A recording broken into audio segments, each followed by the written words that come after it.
My hotel family, man, you in for another edition of RBG DNA Presents Maatic Solutionology 101 with your brother Tunker Minute, with the man with the plan. You did the solution-oriented scholar. You did Mr. D. Measy, first from South Central, in the Jack, back in South Central. You know where it's at. And man, basically tonight, man, we're gonna talk about the Trump and the immigration crisis. How does it affect black people? Should African people get involved? The situation with the sister Maxine Waters. But before we get in, brother, let's how you doing, man? What's up with you guys?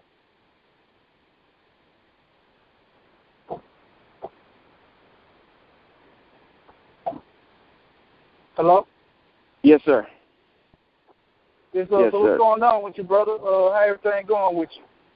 Man, once again, it's an honor, a privilege, and a pleasure to even be on the line, man. I want to thank you for setting this up. I think a lot of times people overlook the tech people that know how to set it up and get it going so that our people can have an opportunity to have access to information that will help us heal. And so I want to thank you greatly for that. And, of course, anyone who's listening that could benefit from this, if you can take something from it that can benefit yourself and others, then that's what this is all about. Well, brother, man, the honor is really mine, man, because it's it's very, it's an honor and a privilege to be the person, someone, who is coming from the harbor, who's coming from the harbor house, was using logic to really find solutions and implement solutions, and bridge the gaps to help African people in these dire straits that we're in. Yes. Yeah, it's very important, man, because, our situation has proven not to be one that will solve itself. Right on. So we tried to sing it out. We tried to shout it out. We tried to march it out.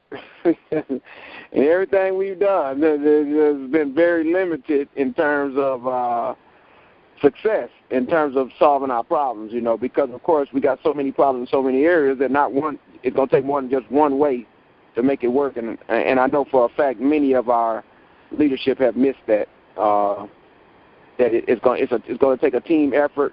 It's going to take coordination. And coordination can't take place without cooperation and communication. So, indeed. But yeah, speaking of our leadership, just jumping right in, the man's President Trump, number 45. Yeah, Mr. Cheeto. yeah. Agent Orange. President Orange. Ain't he beautiful? Everybody, what. Yes. And he loved him some Obama. Yeah. Oh man, he loved Obama the way a boot love a welcome mat. Exactly. And Mr. Space Force. Yes. Oh yeah. You thought it, man. I ain't gonna lie, man. That just I was rolling when that joker said, we gonna build a Space Force, separate but equal. I was like, how you gonna use something out of context like that, man?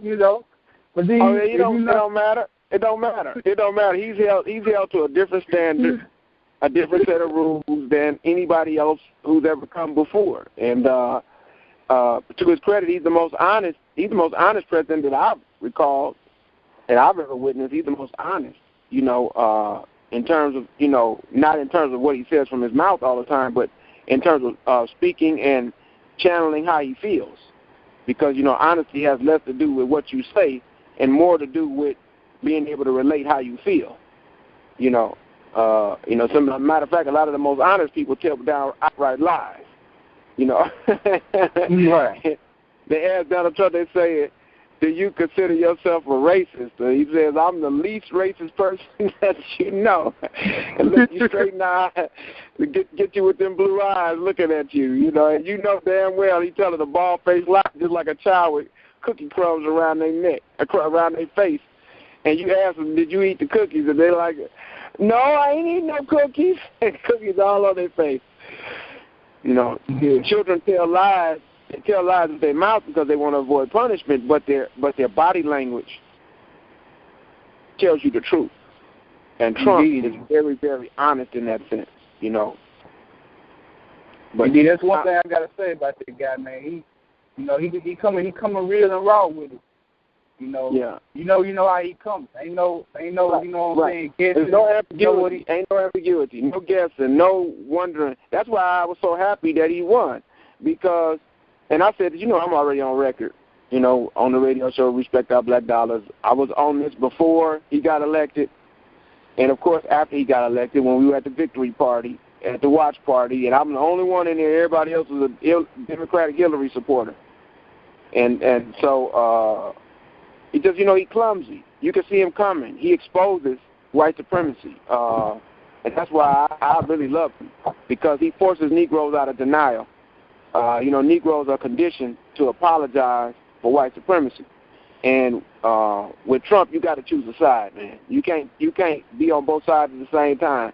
You got to either be over there with the civil rights all-stars on that train that reached the end of his tracks. Get on that merry-go-round, or else you can be down with some version of the liberation struggle. And indeed. And if you're dealing with black people, you're going to have to get with this black nationalist liberation struggle, which is difficult for a lot of Negroes because they got to have space in their mind and in their heart and their psyche to apologize for white supremacy. They want to castigate Pookie and Ray Ray for slanging drugs, but then they let Walgreens, CVS, McDonald's, and Wendy's off the line. They don't hold them to the same level of scrutiny. When, of course, the one that's causing the bigger problems is not Pookie and Ray Ray. Right. Exactly. And speaking, man, at the crossroads that the modern day Negro finds himself with this Trump deal, right. You being a native African Angelino, excuse me, right, and being so I'm pretty sure you're very familiar with the Queen representing Maxine Waters from out there. Oh yes. Most definitely. Yes. And she's crooked on behalf of us. yeah. I love her crookedness. She has the type of crookedness that I enjoy and prefer in politicians. Right. Because she, like they say, politicians is about what you can deliver. And if you're playing in a game where the rules are rigged, then you can't expect a person to be in a pit of vipers without having no venom. So when you see politicians doing corrupt stuff, you can't judge them by that criteria. You have to judge them by the criteria of, are they delivering on behalf of their constituents? And in case of Maxine Waters, she has and she does. And she has the courage, to stand up. She has, to stand up on behalf of her constituency. And her constituency is not limited to Angelinos. She sees herself as much more than just a person who represents the constituents in California. And she's much larger than that in terms of who she relates to and how she relates. So I'm grateful for her. She's a champion for the cause of marginalized and impoverished people, regardless of color, but especially for black people. But go ahead. I just wanted to let you know how I felt about Maxine Waters. She's a champion that's worth championing. Indeed. So I'm pretty sure, we talked about it, she's found herself in the crosshairs of the Trump administration and, of course, the conservatives, Republicans, but also with a lot of Democrats. I think, correct me if I'm wrong, even Nancy Pelosi even kind of, spoke against her actions against, telling folks, hey, when you see these Donald Trump people, and correct me if I'm wrong, because I just don't want to, misquote you, just paraphrasing. She was like, apply that pressure. Right. Yeah. Well. Look, man. Look, you got to say, deviancy, downward deviancy. That's when you got somebody who's in a position of authority. They're at the top. And so whatever they do, the people at the bottom that's watching will do it more. Let me give you an example. So let's say I take a shot of whiskey. I'm standing in front of people, and I'm doing libation. And so to do libations, I take me a shot, right, of whiskey. And then I'll spit it into multiple directions. All right? So they see me take the shot, and they say, well, hell, that's all right for him to take a shot, then, and he holy, and he good, or he smart, or he whatever, then I'm going to drink the bottle. You see what I'm saying? Okay? People saw Charlie Parker. They knew he did heroin, but he's the best horn player that they ever heard. So they felt like if they did heroin, they could play the horn good too, not realizing how much practice he put in, right? Right. And heroin ain't helping him really play better. Even if it is helping him play better, it's fucking up and messing him up in his life. Right. It's almost like a joke who say, well, I ain't got to go to college, finish college because Mark Zuckerberg and Steve Jobs didn't go to college. But the difference is you laying on your tail every day watching porn. You know what I'm saying? Yeah, right. It ain't going to work. And so with the deviancy downward, if I'm in public and an old person says something and they're clearly wrong, they're clearly in error, and then I check them and address them on the spot. And mind you, I'm on stage, right? I got the mic. I check them and address them on the spot, and the way that I do it is factually correct, but culturally inappropriate, okay? I'm factually correct, but I'm culturally inappropriate. And then when I'm challenged on my cultural impropriety, I double down on my facts. You know what I'm saying? Right. And I'm talking to an audience. I'm in front of an audience, and this older person, this elderly person, has said something that's clearly wrong. But instead of me apologizing for my tone, instead of apologizing for how I came at him, right? My mannerism, my gestures, instead of being humbling myself to the wisdom that even though I'm factually correct but I'm culturally inappropriate, I double down on the facts. And then our people need to know the truth, and then I just beat up on the old person, the elderly, or the elder right there in front of everybody. Well, then that justifies them, and they say, well, hell, he did that like that, then here, I'm going to go one step further. I'm going to go and cuss somebody out, right? He did that, and he's smart, and he up on the knowledge, and he been up on it longer than me, and since he checked the elder like that, then I'm going to go check my elders and my old people that's in my life. But I'm going to cuss them out, you see? I'm going to cuss them out. Deviancy downward. So what we got with Donald Trump, when Donald Trump uses the bully pulpit that only a president can have, when he uses that bully pulpit to just spew all type of vitriol, all type of viruses, all type of venom across the airwaves on a daily basis through his tweets and through his messaging and through Sarah Huckabee Sanders and his other acolytes. And I think Sarah Huckabee Sanders should get Woman of the Year, by the way, personally. That's my personal take. Because anybody that can deal with Trump and effectively convey his message without getting consistently crossed up, knowing he's telling lie after lie after lie after lie. She's an incredible woman. I think she should get Woman of the Year, Sarah Huckabee Sanders. You talk about opportunity with gender, you're talking about gender equity. Hey, look, Sarah Huckabee Sanders is the woman. And I'm laughing, and I'm joking too, but I'm also telling the God honest truth. She should be Woman of the Year, at least in the white world. But I don't want to let that take away from Trump. So Donald Trump, deviancy downward deviancy. He's doing that, spitting that vitriol. And so when Maxine Waters stands up to it, when she stands up to it, then they want to flip it like they flipped it on Colin Kaepernick and make it seem like not what she's standing up against, but what she's talking about is wrong. You see? It's wrong for her, it's wrong for her to stand up and push back against him. They said she was wrong for going to his level. Well, what the hell is his level? What the hell is his level? But that's not on the table. His level not on the table. His mudslinging not on the table. These niggas, what he want to do, and what white people want to condone, regardless of which party they in, is he create the climate, then complain about the weather. Okay? He create the climate, then complain about the weather. He turned the thermostat all the way down and then talk about how cold it is in the room. All right? That's the kind of madness we dealing with Donald Trump. And I love it because, once again, it exposes white supremacy and it forces Negroes out of denial because Negroes have been conditioned to apologize for white supremacy. So I love me some Donald Trump. I want him to stay in there almost as long as his term. If he get impeached, I don't want him to get impeached to the 3rd year and the 8th month. You all right? Right.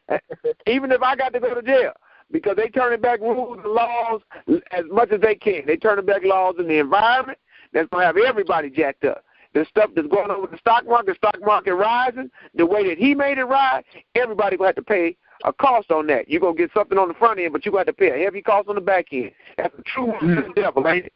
God make you wait and make you be patient before he get you what you say you want from him, and you be pissed off with God for making you wait so long. You go to the devil give it to you right now, but he got a cost on the back end that you might not be ready to pay. All right? Yeah. Yeah. So this, in the true line and spirit of the devil, not just the devil, but the devil, Donald Trump is exposing white supremacy because everybody's gonna have a price to pay. If you take the man that was suing the Environmental Protection Agency and then put him over the Environmental Protection Agency, and then he started rolling back the protections that go on in society, so now business can corporations can flagrantly abuse the environment in order to increase their profit margin. Well, yeah, people going to pay a price for that on the back end. Okay? Oh, yeah. You're going to pay an environmental price, and the corporation ain't going to fix that price. The tax dollar, the people going to have to fix that price. All right? When he goes into a tariff war, he goes to the tariff war so he can cut deals for his own damn self and his own companies. All right? He ain't doing that for the American people. But these folks, these old bubble gum jokers is following him around, thinking he gonna help them, because he talk bad against everybody. They got they gonna get this new justice on that's gonna vote against Roe versus Wade. I'm not saying that's a bad thing. I'm just highlighting that it's gonna happen. Well, if you're gonna tear that down, well, why you can't tear down the fact that black people got to get renewed rights to vote every 25 years? Why you can't tear that down? Why you can't tear down the Interstate Commerce Clause? Which is what allows black people to travel from state to state. Without arrest. He goes and consults Kim Kardashian for incarceration laws. He don't go talk to Michelle Alexander. Right. No. Yeah. He go talk to Kim Kardashian. He talk about pardoning jokers that's dead. The Jack Johnson, Muhammad Ali, jokers that didn't even ask for no pardon. Jokers long dead, but he won't go pardon. Imam. What's his name? Al-Amin. He won't go. Right. He won't go. Yeah, he won't go. He won't go pardon them. He won't go take Assad Shakur off the most wanted list. See, so he's in the line of a true devil. I mean, I love him because he's so clumsy. I love him. I can't get enough of him. I might have to go to jail as a result of my love, but I'm telling you the honest God truth. Hey, but that's the thing though, man. Like you say, like you say, man. This as we seeing. And this is going to bring me to my next point that I want you to touch on, that all that fish riding and fish straddling, man, it's over with. Yeah. With Donald Trump. We don't know because you don't know what's going to happen next now. But with Donald Trump, it's over. But we don't know what's going to happen next. Right, because he might just be the the intro for something even more. Something worse, right? Right. You don't know what the hell's going on with these white. These white folks is making up stuff as they go, and they don't care about if it's right or wrong. See, it don't got nothing to do with right and wrong. That's where we don't grasp that. We miss that. You know, we don't understand. Indeed. This don't got nothing to do with right or wrong. Don't got nothing to do with right or wrong. The way we understand right and wrong. Right. It ain't a question of morality. This thing is wicked to the core. It's wicked to the core. And so we thinking is one thing, but in fact it's something totally different. Our concept of what justice is totally different than what they got in mind. Exactly. Amos Wilson said, when you hear white people gathering together, talking about justice, or going on some type of moral crusade, he said, you better grab your gun and shutter your windows. Run and go hide. Get you some security. Because something devilish and devious is about to happen.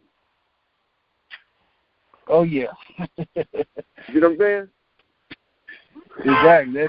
That's how you get your Hitlers and your Benito Mussolini's and Joseph Stalin's and all them kind of cats. That's right. It is not designed to be in your interest. Right on. White folks are not here to be your friends in the sense that they're going to actually help your total condition. Now, you can have an individual white person or even a couple to be your personal friend. They'll be your person. It might be one of the best friends you ever have in terms of helping you with whatever you're getting help with, going out, having a good time, the whole nine. You might even be married or dating somebody. And on an individual and personal level, that might be the best friend you ever have in your life. That's on an individual and personal level. All right? But just like dogs and cats, the dog might be the best friend to that cat, but let some other dogs come around. And let's see how friendly that dog is when that other pack come around. Because there's some pack rules. There's some rules that go along with being in a pack. And them rules got to do with eating cats, right? Right. Pack of dogs bite cats and tear cats up. That's what the pack of dogs do to cats. So as an individual, you might be real cool. But collectively, that's going to be different. And that's something that when Elijah Muhammad said the white man is the devil, black people start trying to parse that out. Is every single white person the devil? What about the women? What about the children? It's like, man, y'all stupid. Y'all are stupid. You try to make some type of, because you're conditioned to make excuses for it, right? You're conditioned to apologize for them. So you're going to try to figure out some kind of way to fit them into something that ain't for them to fit into. It ain't for them to fit into it. You need to be worried about your own problem. You're supposed to be worried about these other people's problem that's oppressing you and that's benefiting from your oppression, that you can't focus on what should come first, which is your own divine black self. But you don't see yourself as divine because you worship your oppressor. And no one who worships their oppressor is mentally sane. No one who's mentally sane worships their oppressor. If you don't understand white supremacy, what it is and how it works, everything you know or think you know, understand, or misunderstand will only confuse you. And we can't get around that. But our leadership does not promote that. They don't promote that. And as a result, people stay going in circles. But Trump is helping to force us out. At least those who want to come out, those who are looking to come out, those who are looking to get out. Trump is helping to force a lot of black people out of that. He's helping us to see clearly whether we want to or not, or at least with more clarity than what we had previously. Right. Yeah, right. And Maxine Waters is stand up and fight. Yeah. True. And I know we're reaching our mark. But just go, because I've listened to Tyree Nasheed's take on this situation. I listened to the brother Professor Black Truth and his Conrad TVA and their outlook on the situation. What do you think should be should black liberation get involved on the side? Well, okay. Let me say this. I haven't listened to their perspectives, but I respect them, and I respect their general perspective, even when I disagree with certain specific things. Let me say, when you ask that question, that question of should, it has a double whammy to it. The fact of the matter is we're already involved whether we want to be or not. That's the facts, okay? They ain't putting that border wall to keep Mexicans out. They putting that border wall to keep certain other people in. Don't forget that, okay? Because you ain't really a full citizen. Don't forget that. Black people as a whole are not really full citizens. Your so-called citizenry can be compromised at any time. Okay. Sometimes fame and occasionally some relationships can help you out of some things, but for the most part, overwhelming majority of black people are not truly full citizens in the United States of America. That's one thing. Another thing, we're involved whether we want to be or not. Now, I take two positions and I hold both of them with equal aplomb. One, we have to be extremely careful who we ally ourselves with because every ally we've taken on has turned against us. As it relates to Mexicans, I was born and raised and grew up around Mexicans, so I see them as human beings. I'm race first, but I'm also a humanist. From a race first perspective, the truth of the matter is we have to uphold their humanity, but at the same time we have to be careful about how much resources and how much time and energy we're going to spend devoted to that without getting what we're supposed to get out of it. We have to make our position extremely, very clear as it relates to that situation down there. And we have to speak towards the humanity, but should we devote all of our time, energy, and resources to that campaign? Of course not. That's foolish because we still got our own issues, including incarceration, the criminal injustice system, and a host of other issues across the board that no one group, no one entity, and no one strategy is going to fix. All right, we get assailed on all sides at all times in this country. Before we even born, those problems are already there, and they on all sides at all times. And once the Mexicans come over, once the undocumented individuals come over, are they going to hire those people at our expense? Yes, they will, because they're a cheaper labor source. They don't have nothing to do with us. That has everything to do with the dollar. Yeah, that's capitalism. That's capitalism, right? If you got two holes, and one of them is going to serve you for half the price of the other one, even if they don't serve you quite as well, you can get served twice, right? Okay. All right. I can get a back rub, and you gonna massage my feet too. Yeah. And then you go to the other one, and you say, well, what you gonna do? Well, you can either get your back rubbed or your feet massaged. Even if that one is better, at some point, some people are gonna try the one that's gonna give you the 2-for-1. All right. That's just basic finances. That's basic finances. So, and you're in a capitalist society that depends on people being marginalized and exploited. So that's going to happen. So that's my take on that. I could go into much greater detail. And I know, hardliners are going to be like, leave them alone, let them suffer, that's their problem. Are they going to be used against us? Yes, they have. Yes, they will. Will they get hired at our expense? Yes, they have. Yes, they will. Should we be involved in that struggle? Well, should is the operative word. On the human level, yes. On the strategic level, yes.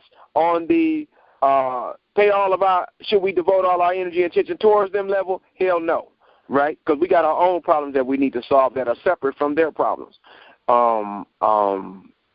So that would be my answer. That I could go further and in more depth, but I don't think I need to to express that point. But we're involved. We're involved with it whether we want to be or not, because they knock them down and we're next. We're always on the chopping block. It's never a time where somebody else on the chopping block, and as a result of them getting chopped, we don't get chopped. No, we on the chopping block, no matter who else is or is not on the chopping block. Okay, right. Our genocide is always in motion. It's always in vogue. Okay. And to add another dimension to it, you got some Haitians, and some Africans getting caught up in this thing. Now, But see, that's the thing. We think we looking at Mexicans. Everybody looking at Mexicans. Looking at Mexicans. You don't realize them not the ones that they actually deporting. They deporting the ones that's already on the list. This Trump administration is deporting people that's already on the list. They signed up in order to become citizens, and they signed up under Obama. They trusted Obama, and then the government, and Trump is using that same list to go after those same people. Dang. Okay. Yeah, low down. Come out the shadow, put your name on the list. You done signed up. They're gonna give you the pathway to amnesty, the so-called shortcut. They have another name for it, and they tell you what all the stuff you got to do. You line up to start doing it, and then they renege on you, and then they tell you got to leave by a certain date. You try to put in your clause so that you could go and get an extension so you can go and explain yourself because you got a job or you're in school or you're gainfully employed. And you're thinking, okay, and I got a family over here, and so I'm going to try to extend my green card. I'm going to try to extend my status, extend my student visa. And they shutting you down on that side. See, they shutting you down on that side. So they're saying they want you to come report, and when you come report, you already know that the last two people came reported got sent away.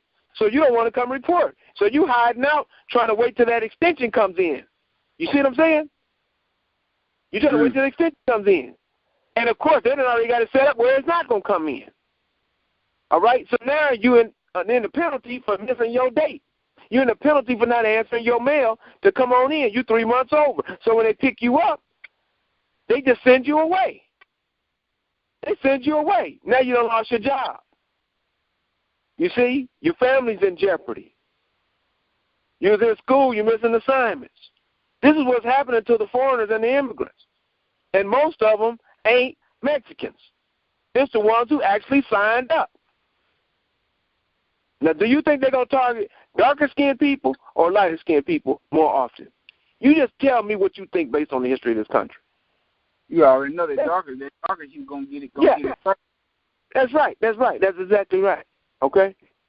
That's what's going on. It's these Africans that's outperforming these Chinese, these Japanese, and Koreans. That's the target.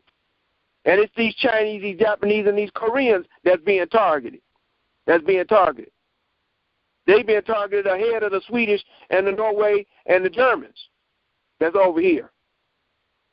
Okay? More of them are getting pushed out than the Anglo-Saxon, white European and Anglo-Saxon folks. Don't be fooled. If they know that you're more likely to vote Democrat, you're more likely to be gone. Don't be fooled. And these people know what they're doing, so don't forgive them. You know how black people are. We go to church and we forgive any damn body. Yeah. We forgive them while they messing over us. Close our eyes and act like it ain't happening.